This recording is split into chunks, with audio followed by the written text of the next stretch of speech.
નમસ્કાર મિત્રો, સ્વાગત છે તમારું અમારી યુટ્યુબ ચેનલ વાસ્તુ સભામાં.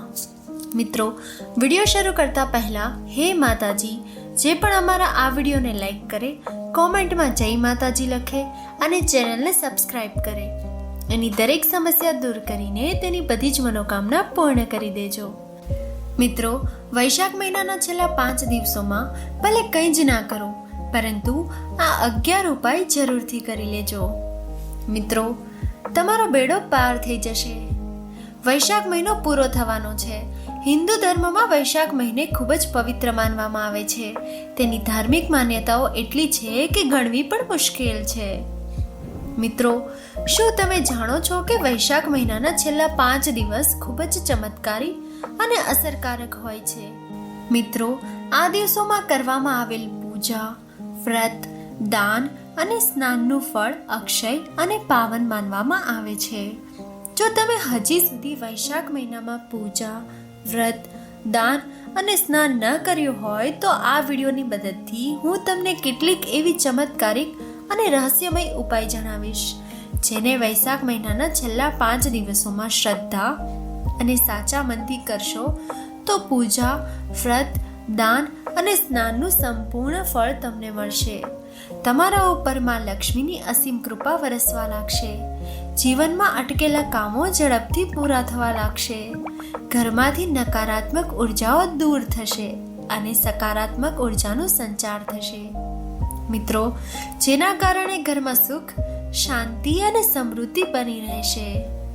મિત્રો, એવો કયો ઉપાય છે જે છેલ્લા 5 દિવસમાં કરવાથી તમને આખા મહિનાનું પુણ્ય મળશે? એ જાણવા માટે વિડીયોને અંત સુધી જરૂરથી જોજો. મિત્રો, આ એક ઉપાય વૈશાખ મહિનાના છેલ્લા 5 દિવસોમાં કરવાથી જીવન ખુશહાલ અને સુખમય બની જાય છે. નંબર 1, સૂર્યોદય પહેલા સ્નાન.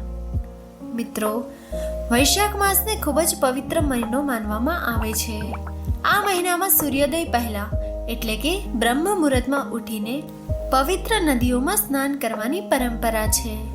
એવું માનવામાં આવે છે કે આ સમય દરમિયાન કરેલું સ્નાન શરીર, મન અને આત્માને શુદ્ધ બનાવે છે અને ભગવાનની વિશેષ કૃપા પ્રાપ્ત કરાવે છે. પરંતુ દરેક વ્યક્તિ માટે દરરોજ પવિત્ર નદી સુધી જવું શક્ય નથી. તેથી શાસ્ત્રોમાં એવો સરળ ઉપાય જણાવ્યો છે કે જો આખો મહિનો આ નિયમ પાળી ન શકાય તો તમે છેલ્લા 5 દિવસમાં શ્રદ્ધાપૂર્વક આ કાર્ય કરવાથી આખા મહિનાના પુણ્ય જેટલું ફળ મળી શકે છે. મિત્રો, તમે સવારે વહેલા ઉઠો અને સ્નાન કરતા પહેલા તમારા નાવાના પાણીમાં થોડા ટીપા ગંગાજળના નાખો. પછી મનમાં એવો પવિત્ર ભાવ રાખો કે હું પવિત્ર નદીમાં સ્નાન કરવા જઈ રહી છું. ત્યારબાદ ભગવાનનું સ્મરણ કરતા શાંતિથી સ્નાન કરો. જો શક્ય હોય તો આ 5 દિવસોમાં કોઈ એક દિવસ પવિત્ર નદી અથવા તો તીર્થ સ્થળ પર જઈને સ્નાન કરશો તો તે વધુ શુભ અને ફળદાયી માનવામાં આવે છે. આ રીતે શ્રદ્ધા અને ભક્તિથી કરેલું સ્નાન માત્ર શરીરને જ શુદ્ધ નથી કરતું, પરંતુ જીવનમાંથી નકારાત્મક ઉર્જા અને ખરાબ પ્રભાવને પણ દૂર કરવામાં મદદ કરે છે. મનને શાંતિ મળે છે, સકારાત્મકતા વધે છે અને જીવનમાં સુખ, શાંતિનો અનુભવ થાય છે. નંબર 2, યમરાજને જળ અર્પણ કરવું. મિત્રો, વૈશાખ માસના છેલ્લા 5 દિવસને ખૂબ જ પવિત્ર માનવામાં આવે છે. આ દિવસોને પંચક અથવા તો પંચવિખા તરીકે ઓળખવામાં આવે છે. એવી માન્યતા છે કે આ સમયમાં કરેલા સારા કાર્ય, પૂજા પાઠ અને દાનનું અનેક ગણું ફળ મળે છે. આ 5 દિવસ દરમિયાન એક ખાસ ઉપાય જણાવવામાં આવ્યો છે, યમરાજને જળ અર્પણ કરવાનો. કહેવાય છે કે આ વિધિ કર્યા વગર વૈશાખ માસના વ્રત અને પુણ્યનું સંપૂર્ણ ફળ પ્રાપ્ત નથી થતું.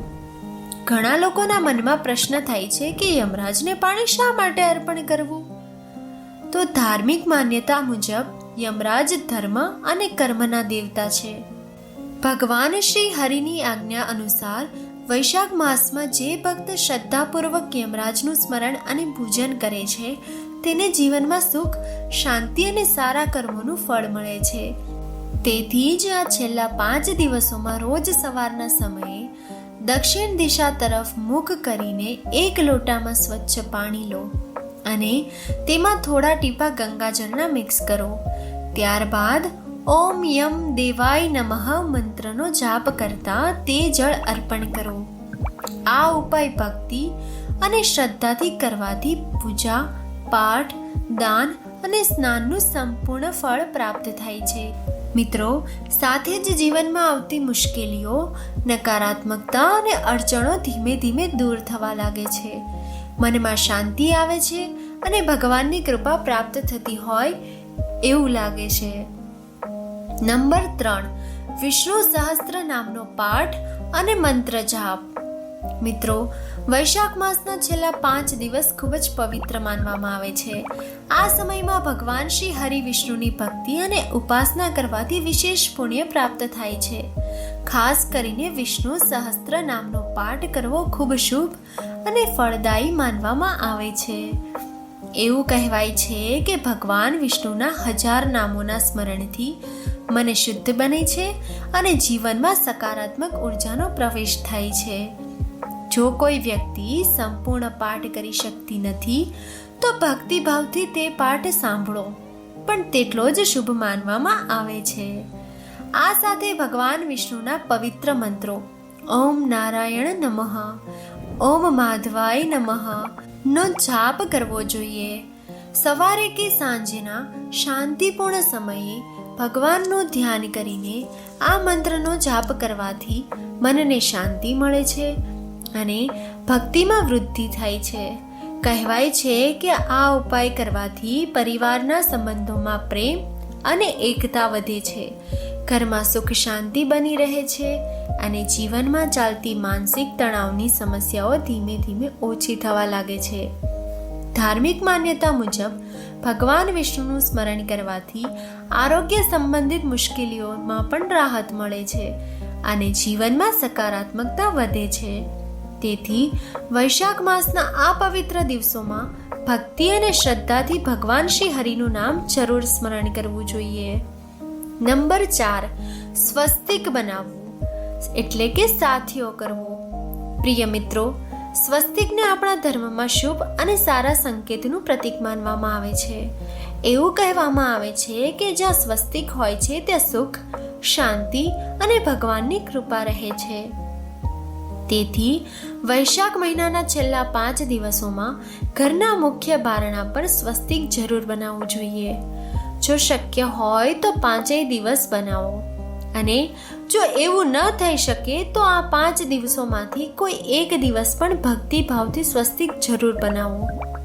સ્વસ્તિક બનાવતી વખતે ભગવાન વિષ્ણુ અને માતા લક્ષ્મીનું સ્મરણ કરવું શુભ માનવામાં આવે છે. ખાસ ધ્યાન રાખવું કે સ્વસ્તિક હળદરથી બનાવવું, કારણ કે હળદરને પવિત્ર અને શુભ માનવામાં આવે છે.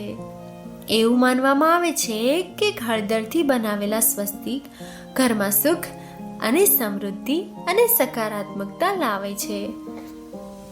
આ સિવાય રોજ સવારે નાહી લીધા પછી ઘરના મુખ્ય બારણા પર થોડું પાણી ચઢાવવું એ પણ ઘણું શુભ માનવામાં આવે છે.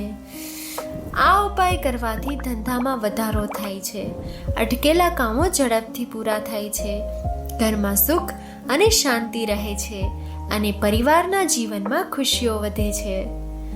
મિત્રો, નંબર 5, નવું કલશ એટલે કે લોટો. મિત્રો, કળશને ભગવાન વિષ્ણુનું પ્રતીક માનવામાં આવે છે. વૈશાખ માસના છેલ્લા 5 દિવસોમાં નવું કળશ ખરીદવું ખૂબ શુભ માનવામાં આવે છે. એવું કહેવાય છે કે નવું કળશ ઘરમાં નવી શરૂઆત, સુખ અને સમૃદ્ધિ લાવે છે. જ્યારે ઘરમાં નવી અને પવિત્ર વસ્તુઓ લાવવામાં આવે છે ત્યારે ત્યાં સકારાત્મક ઉર્જાનો પ્રવેશ થાય છે અને ઘરમાં શાંતિનું વાતાવરણ બની રહે છે. જો તમારા ઘરમાં જૂનું અથવા તો તૂટેલું કળશ હોય તો તેને તરત જ ઘરમાંથી દૂર કરી દેવું જોઈએ, કારણ કે ધાર્મિક માન્યતા મુજબ તૂટેલું કળશ નકારાત્મકતા વધારી શકે છે અને ઘરમાં અનાવશ્યક ઝઘડા અને તણાવનું કારણ બની શકે છે. તેથી શ્રદ્ધા અને ભક્તિ સાથે જૂનું કળશ દૂર કરીને નવું કળશ ઘરમાં લાવવું શુભ માનવામાં આવે છે. આથી જીવનમાં શુભ શરૂઆત થાય છે અને ભગવાન વિષ્ણુની કૃપા બની રહે છે. નંબર 6, તુલસીની પૂજા. મિત્રો, હિન્દુ ધર્મમાં તુલસીનું ખૂબ જ વિશેષ સ્થાન છે. તુલસી માતાને લક્ષ્મીનું સ્વરૂપ માનવામાં આવે છે અને ભગવાન વિષ્ણુને પણ તુલસી અત્યંત પ્રિય છે. સાથે જ તુલસીનું આયુર્વેદિક દ્રષ્ટિએ પણ ખૂબ મહત્વ છે, કારણ કે તે સ્વાસ્થ્ય માટે લાભદાયક માનવામાં આવે છે. તેથી દરરોજ તુલસીની પૂજા કરવી ખૂબ જ શુભ અને મંગલકારી માનવામાં આવે છે. ખાસ કરીને વૈશાખ માસના છેલ્લા 5 દિવસોમાં તુલસીની પૂજા કરવી અને સવાર સાંજ દીવો પ્રજ્વલિત કરવો શુભ માનવામાં આવે છે. મિત્રો, એવું કહેવામાં આવે છે કે તુલસી પાસે દીવો પ્રગટાવવાથી ઘરમાં માતા લક્ષ્મીનો વાસ થાય છે અને સુખ સમૃદ્ધિ વધે છે. રાત્રે સૂતા પહેલા તુલસી સામે દીવો કરવો શુભ ગણાય છે. ધ્યાન રાખવું કે એકાદશીના દિવસે તુલસી પર પાણી ચઢાવવું યોગ્ય નથી, પરંતુ તે દિવસે તુલસી પાસે દીપદાન કરી શકાય છે, જે સંપૂર્ણપણે શુભ માનવામાં આવે છે. તુલસીની નિયમિત પૂજા કરવાથી ઘરમાં સકારાત્મકતા વધે છે, મનને શાંતિ મળે છે અને પરિવારમાં સુખ શાંતિ બની રહે છે. નંબર 7, પંજરી. મિત્રો, વૈશાખ માસના છેલ્લા 5 દિવસ ખૂબ જ પવિત્ર અને શુભ માનવામાં આવે છે. આ સમય દરમિયાન ભગવાન શ્રી હરિ વિષ્ણુને શ્રદ્ધા અને ભક્તિથી પંજરીનો ભોગ અર્પણ કરવો જોઈએ. પંજરી લોટથી બનેલી હોવી જોઈએ અને તેમાં તુલસીના પાન જરૂર નાખવા જોઈએ. મિત્રો, એવું માનવામાં આવે છે કે તુલસી સાથે અર્પણ કરેલો ભોગ ભગવાન વિષ્ણુને ખૂબ જ પ્રિય હોય છે અને તેનાથી ઘરમાં સકારાત્મક ઉર્જાનો પ્રવેશ થાય છે. જો ઘરમાં કોઈ કારણ વગર ઝઘડા થાય છે અથવા કામોમાં સતત અડચણ આવે છે, તો આ ઉપાય કરવાથી ધીમે ધીમે પરિસ્થિતિમાં સુધાર થવા લાગે છે, અટકેલા કામોમાં ગતિ આવે છે અને જીવનમાં આગળ વધવાનો માર્ગ સરળ બને છે. મનને શાંતિ મળે છે, ઘરમાં સુખ શાંતિ બની રહે છે અને પરિવારના સંબંધોમાં મીઠાશ વધે છે. આ માન્યતા મુજબ પંજરીનો ભોગ ભગવાન વિષ્ણુને અર્પણ કરવાથી તેમની કૃપા સતત બની રહે છે. સાથે જ માતા લક્ષ્મીની કૃપા પણ પ્રાપ્ત થાય છે, જેના કારણે ઘરમાં ધન ધાન્યથી વૃદ્ધિ થાય છે અને આર્થિક સ્થિતિએ ધીમે ધીમે સુધાર જોવા મળે છે. જીવનમાં સારા પરિણામો જોવા મળે છે અને ભક્તિના માર્ગ પર આગળ વધવાની પ્રેરણા પણ મળે છે. નંબર 8, પીપળાની સિંચાઈ કરો. મિત્રો, પીપળાનું વૃક્ષ હિન્દુ ધર્મમાં ખૂબ જ પવિત્ર માનવામાં આવે છે. એવું કહેવાય છે કે પીપળાના વૃક્ષમાં તમારા દેવી દેવતાઓનો વાસ હોય છે અને સાથે જ પિતૃઓના આશીર્વાદ પણ તેમાં જોડાયેલા હોય છે. તેથી વૈશાખ માસમાં છેલ્લા 5 દિવસોમાં પીપળાના વૃક્ષને જળ અર્પણ કરવું ખૂબ જ શુભ અને લાભદાયક માનવામાં આવે છે. આ ઉપાય કરવા માટે 1 લોટામાં સ્વચ્છ પાણી લો, તેમાં થોડા તલ નાખો અને તેમાં થોડું ગંગાજળ ઉમેરો. ત્યારબાદ શ્રદ્ધા અને ભક્તિથી પીપળાના વૃક્ષને જળ અર્પણ કરો. મિત્રો, એવું માનવામાં આવે છે કે આ ઉપાયથી પિતૃઓ પ્રસન્ન થાય છે અને તેમના આશીર્વાદ આપણને પ્રાપ્ત થાય છે, જેના કારણે જીવનમાં આવતી અડચણો ધીમે ધીમે દૂર થવા લાગે છે અને પ્રગતિનો માર્ગ ખુલ્લો થાય છે. માન્યતા મુજબ આ ઉપાય નિયમિત રીતે કરવાથી આર્થિક સ્થિતિમાં સુધારો થાય છે, ભાગ્ય મજબૂત બને છે અને જીવનમાં સકારાત્મક પરિવર્તન જોવા મળે છે. દિવસ રાત પ્રગતિનો માર્ગ ખુલ્લો થાય છે અને ઘરમાં શાંતિ તથા સમૃદ્ધિનો અનુભવ થાય છે. નંબર 9, મીઠાવાળું પોતું. મિત્રો, મીઠું માત્ર ખોરાકમાં સ્વાદ માટે જ નહીં, પરંતુ ધાર્મિક અને વાસ્તુ દ્રષ્ટિએ પણ ખૂબ મહત્વ ધરાવે છે. યોગ્ય રીતે મીઠાનો ઉપયોગ કરવામાં આવે તો તે ઘરમાંથી નકારાત્મક ઉર્જાને દૂર કરે છે અને સકારાત્મકતા વધારવામાં મદદ કરે છે. પરંતુ ખોટી રીતે ઉપયોગ કરવાથી ઘરમાં નકારાત્મક અસર પણ થઈ શકે છે. તેથી જ વૈશાખ માસના છેલ્લા 5 દિવસોમાં ઘરમાં મીઠાવાળું પોતું લગાવવું ખૂબ જ શુભ માનવામાં આવે છે. આ પોતું કોઈ પણ સમયે લગાવી શકાય છે, પરંતુ આ ખાસ દિવસોમાં કરવાથી તેનો પ્રભાવ વધુ શુભ માનવામાં આવે છે. આ ઉપાય કરવાથી ઘરમાં રહેલી નકારાત્મક ઉર્જા ધીમે ધીમે દૂર થાય છે, દુર્ભાગ્ય સદભાગ્યમાં બદલાય છે અને જીવનમાં આવતી અડચણો ઓછી થવા લાગે છે. સાથે જ વાસ્તુ દોષ પણ ઓછો થાય છે અને ઘરમાં સુખ, શાંતિ તથા સકારાત્મક વાતાવરણ બની રહે છે. નંબર 10, ગોળ અને ચણા. પ્રિય મિત્રો, વૈશાખ માસના પંચ વૈશાખ દરમિયાન ભગવાન શ્રી હરિવિષ્ણુને ગોળ અને ચણાનો ભોગ લગાવવો ખૂબ જ શુભ અને ફળદાયી માનવામાં આવે છે. આ ભોગ ખૂબ જ સરળ, સાત્વિક અને પવિત્ર હોય છે. મિત્રો, એવું કહેવાય છે કે ભગવાન વિષ્ણુને આવી સરળ અને શુદ્ધ વસ્તુઓ ખૂબ પ્રિય હોય છે. તેથી શ્રદ્ધા અને ભક્તિપૂર્વક આ ભોગ અર્પણ કરવાથી જીવનમાં સકારાત્મક પરિણામો મળે છે. ગોળ મીઠાશનું પ્રતીક માનવામાં આવે છે, જે જીવનમાં સુખ, શાંતિ અને સમૃદ્ધિ લાવે છે. જ્યારે ચણા મહેનત, શક્તિ અને સ્થિરતાનું પ્રતીક છે. આ બંનેનો ભોગ જ્યારે સાચા મનથી ભગવાનને અર્પણ કરવામાં આવે ત્યારે તે જીવનમાં સંતુલન લાવે છે અને સફળતાનો માર્ગ સરળ બનાવે છે. મિત્રો, ધાર્મિક માન્યતા મુજબ આ ઉપાય કરવાથી ઘરમાં ધન ધાન્યથી વૃદ્ધિ થાય છે, આર્થિક સમસ્યાઓ ધીમે ધીમે દૂર થવા લાગે છે અને જીવનમાં સ્થિરતા આવે છે. ભગવાન શ્રી હરિને ભોગ લગાવ્યા પછી તેને પ્રસાદ રૂપે ગરીબો અને જરૂરિયાતમંદોમાં વહેંચવો અથવા પોતે પણ ગ્રહણ કરવો ખૂબ જ પુણ્યદાયી માનવામાં આવે છે. આ રીતે કરવાથી ભગવાનની કૃપા સતત તમારા પર બનતી રહે છે અને જીવનમાં સુખ અને સમૃદ્ધિ વધે છે.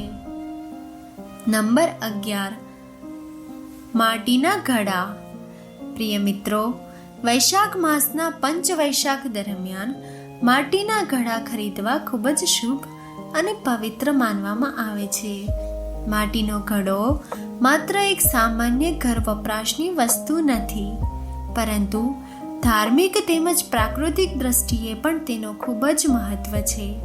એવું માનવામાં આવે છે કે માટીના ઘડાનો ઉપયોગ કરવાથી પ્રકૃતિ સાથેનો જોડાણ વધે છે અને જીવનમાં સકારાત્મકતા વધે છે.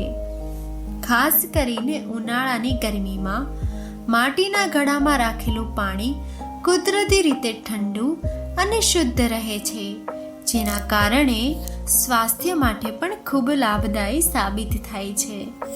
આ સમય દરમિયાન ઘડો ખરીદીને તેમાં સ્વચ્છ પાણી ભરીને ઘરની બહાર અથવા તો છત પર રાખો અને પસાર થતા લોકો અથવા જરૂરિયાતમંદ લોકોને પાણી પીવડાવવું ખૂબ મોટું પુણ્ય માનવામાં આવે છે.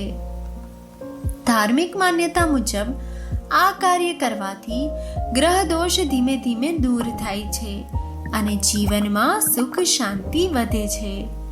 સાથે જ ઘરમાં સકારાત્મક ઉર્જાનો પ્રવેશ થાય છે અને ભાગ્ય મજબૂત બને છે. એવું માનવામાં આવે છે કે આ ઉપાય કરવાથી જીવનમાં અટકેલા કામો પૂરા થવા લાગે છે અને અક્ષય પુણ્ય જેટલું ફળ પ્રાપ્ત થાય છે. તેથી વૈશાખ માસના છેલ્લા 5 દિવસોમાં આ ઉપાય કરવાનું ખૂબ જ શુભ અને લાભદાયક માનવામાં આવે છે. મિત્રો, વૈશાખ માસના આ પવિત્ર છેલ્લા 5 દિવસોમાં જો તમે શ્રદ્ધા અને ભક્તિથી આ 11 ઉપાયોમાંથી જેટલા પણ શક્ય હોય તેટલા ઉપાય કરો છો તો જીવનમાં સકારાત્મક બદલાવ ચોક્કસ જોવા મળે છે. એવી માન્યતા છે કે ધીમે ધીમે મનની અશાંતિ દૂર થવા લાગે છે, ઘરમાં સુખ અને શાંતિનો માહોલ બને છે અને અટકેલા કામોમાં પણ પ્રગતિ થવા લાગે છે. મિત્રો, સૌથી મહત્વની વાત એ છે કે કોઈ પણ ઉપાય કરતી વખતે શ્રદ્ધા અને સારો ભાવ રાખવો ખૂબ જ જરૂરી છે, કારણ કે સાચી ભક્તિમાં જ શક્તિ હોય છે. તો મિત્રો, આવો આપણે બધા મળીને આ પવિત્ર સમયનો લાભ લઈએ અને ભગવાન શ્રી હરિવિષ્ણુ તથા માતા લક્ષ્મીની કૃપા મેળવીએ. જો વિડીયો તમને ઉપયોગી લાગ્યો હોય તો વિડીયોને લાઈક જરૂરથી કરજો અને કોમેન્ટમાં જય માતા લક્ષ્મી લખજો અને અમારી આ વાસ્તુ સભા ચેનલને સબસ્ક્રાઈબ કરવાનું ભૂલશો નહીં. મળીશું ફરી આવા નવા વિડીયો સાથે. જય શ્રી કૃષ્ણ, જય માતાજી. ધન્યવાદ મિત્રો.